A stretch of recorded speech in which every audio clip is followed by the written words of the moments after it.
Hi guys, welcome back to another tutorial. Today we're going to be assembling this Game Boy Advance.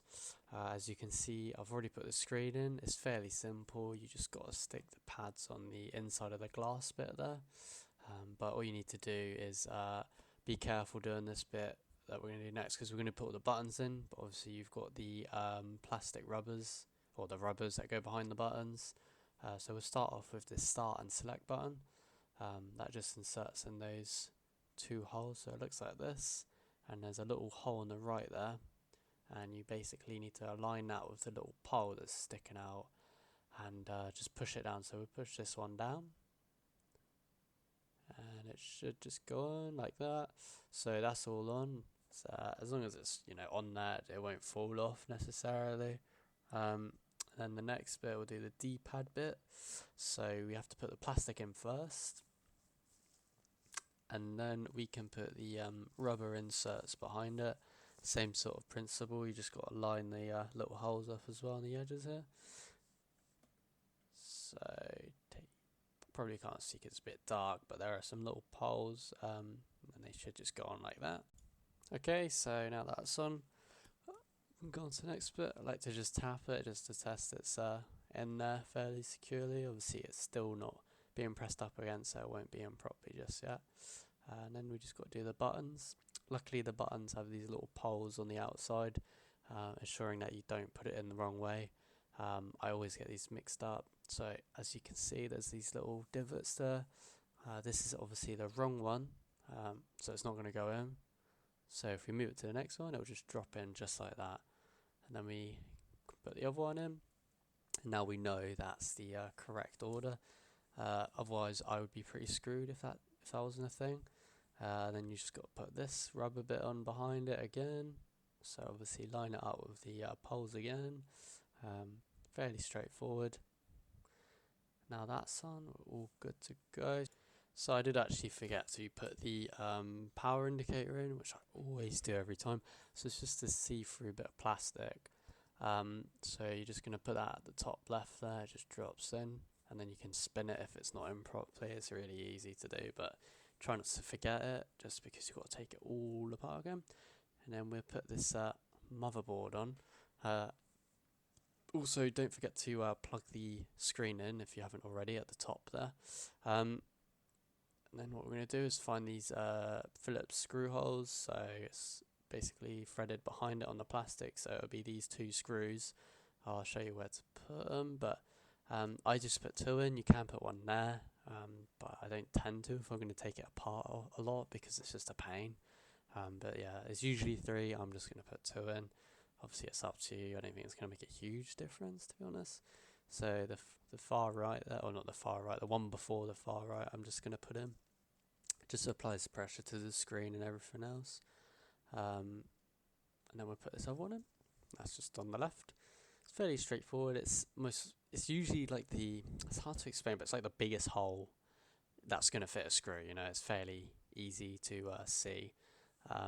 Just try it. If it doesn't thread or if it doesn't screw in, it's not the right hole. So just tighten that up. Make sure it's tight enough, not too tight, because you don't want to break anything. And once that's on, we can start to assemble the other bits. So I'll just tighten this up, make sure it's on properly. It is very long, so bear with. So coming to the end, and that's fine. So let's start with the next bit, which are the accessory body, whatever you want to call it. So I'll put the power switch on. There's a little black switch, the on and off button.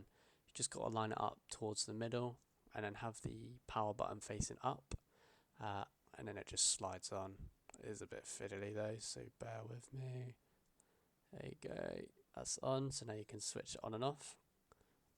Oh, try again. There you go, so just like that, and then it'll switch. Obviously that's the power button. And then what we can do is move on to the bumpers, or the side pieces here. The one with the hole goes on the right. Just tends to be where it locates. So we're going to put this on quickly. So it should just sort of, doesn't clip on, it just sort of stays there. So bear in mind it will probably fall off quite a lot if you're moving it about and trying to put the other bits on, so they should just sort of sit there. And then the trigger bits, they can be a pain.